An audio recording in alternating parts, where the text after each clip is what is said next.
Halo sahabat semuanya, apa kabar? Semoga selalu dalam keadaan sehat. Masih bersama kami di sini Sumayasa Dum Edukasi yang akan selalu menemani teman-teman untuk belajar bersama. Edisi kali ini kita akan belajar bersama mengenai rangkuman materi ilmu pengetahuan sosial untuk kelas 9 SMP yang berhubungan dengan materi pelajaran memanfaatkan persaingan sebagai peluang untuk meraih keunggulan ekonomi bangsa. Yuk kita simak materinya berikut ini. Burung beo burung belibis, buah naga dimakan ulat. Tonton videonya sampai habis, semoga bermanfaat.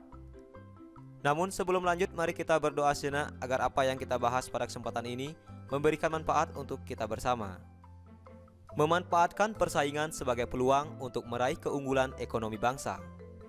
Pada materi sebelumnya kita sudah belajar mengenai perdagangan internasional. Salah satu faktor yang mempengaruhi terjadinya perdagangan internasional yang pertama yaitu faktor keunggulan mutlak dari masing-masing negara, kemudian faktor keunggulan komparatif. Nah, sekarang kita akan melihat uraian dari kedua faktor ini. Apa yang dimaksud dengan keunggulan mutlak? Faktor keunggulan mutlak yaitu kemampuan negara untuk menghasilkan barang dan jasa yang lebih banyak daripada negara lain. Menurut teori perdagangan yang dikemukakan oleh Adam Smith, perdagangan antar dua negara terhadap dua jenis barang akan terjadi jika masing-masing negara mempunyai kekuatan dalam memproduksi barang dengan jumlah tertentu. Sebagai contoh misalnya negara Indonesia dengan negara Thailand memproduksi dua jenis barang yaitu pakaian dan tas dengan asumsi masing-masing negara menggunakan tenaga dan waktu yang digunakan yaitu sama. Ternyata Indonesia mampu menghasilkan barang pakaian lebih banyak, sedangkan Thailand menghasilkan tas lebih banyak. Indonesia memiliki keunggulan mutlak, yaitu untuk menghasilkan produksi pakaian lebih banyak. Dan Thailand juga memiliki keunggulan mutlak, yaitu untuk memproduksi hasil tas lebih banyak. Nah, inilah yang disebut dengan faktor keunggulan mutlak suatu negara. Selanjutnya, apa yang dimaksud dengan keunggulan komparatif? Keunggulan komparatif yaitu kemampuan suatu negara untuk menghasilkan barang atau jasa dengan menggunakan sejumlah biaya yang lebih rendah dibandingkan dengan negara lain. Nah, perdagangan internasional terjadi apabila ada perbedaan keunggulan komparatif. Hal ini dikemukakan oleh David Ricardo. Keunggulan komparatif menyatakan bahwa suatu negara mampu menghasilkan barang dan jasa lebih banyak dengan biaya murah daripada negara lain. Sebagai contoh misalnya, Indonesia dengan Malaysia.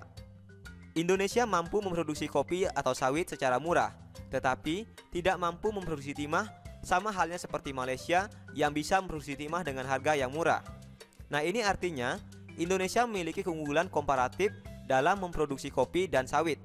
Sebaliknya, Malaysia memiliki keunggulan komparatif dalam memproduksi timah. Dengan demikian, keunggulan komparatif yaitu dinilai dari kemampuan satu negara untuk memproduksi suatu barang dengan harga atau dengan biaya yang lebih murah.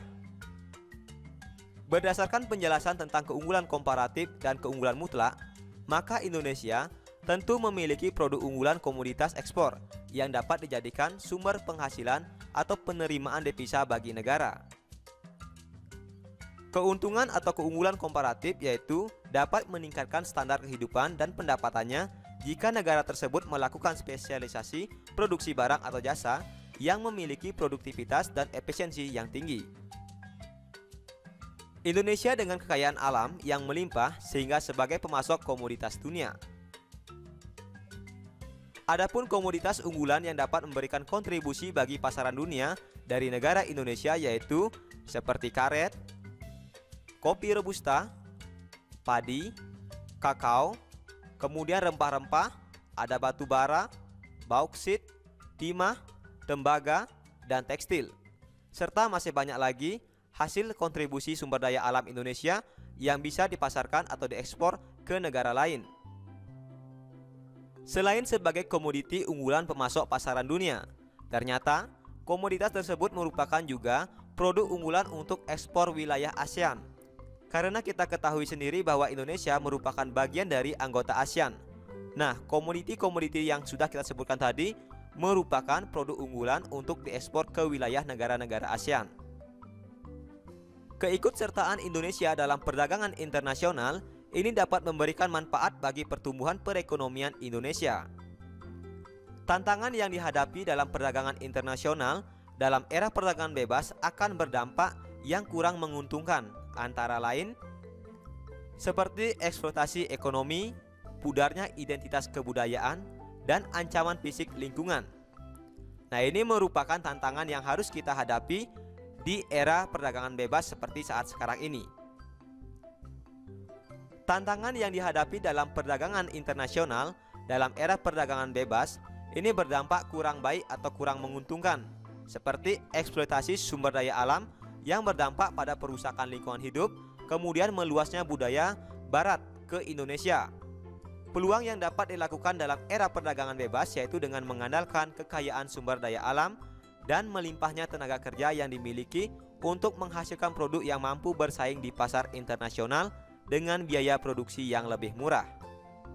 Dengan demikian, untuk mengatasi tantangan ini, maka dalam memanfaatkan persaingan sebagai peluang untuk meraih keunggulan ekonomi bangsa, kita harus mampu memilah produk-produk atau komoditi-komoditi yang bisa memberikan peluang bagi bangsa Indonesia untuk diekspor, sehingga bisa meningkatkan devisa negara. Dan tentunya barang-barang yang kita ekspor, terutama yang bersumber dari sumber daya alam, harus dilakukan dengan bijaksana, yaitu tidak merusak lingkungan hidup. Begitu juga sebaliknya, dalam melakukan sebuah impor produk suatu negara, hendaknya kita mampu menyaring produk-produk mana yang sesuai dengan kebudayaan kita. Baiklah sahabat semuanya, cukup sekian dulu materi pembelajaran kita kali ini yang berhubungan dengan memanfaatkan persaingan untuk meningkatkan ekonomi suatu bangsa. Berikut ini merupakan rangkuman materi dari apa yang sudah kita bahas pada kesempatan ini. Yang pertama, faktor yang mempengaruhi terjadinya perdagangan internasional antara lain keunggulan komparatif dan keunggulan mutlak. Yang kedua, keunggulan komparatif adalah kemampuan suatu negara untuk menghasilkan barang atau jasa dengan menggunakan sejumlah biaya yang lebih rendah dibandingkan dengan negara lain. Yang ketiga, keunggulan mutlak adalah kemampuan suatu negara untuk menghasilkan barang dan jasa yang lebih banyak daripada negara lain. Terima kasih telah menyaksikan video ini. Semoga bermanfaat. Nasi kecap rasanya gurih ditambah kuah daging cumi. Saya ucapkan terima kasih sudah mendukung video kami. Sampai jumpa lagi dalam video pembelajaran berikutnya.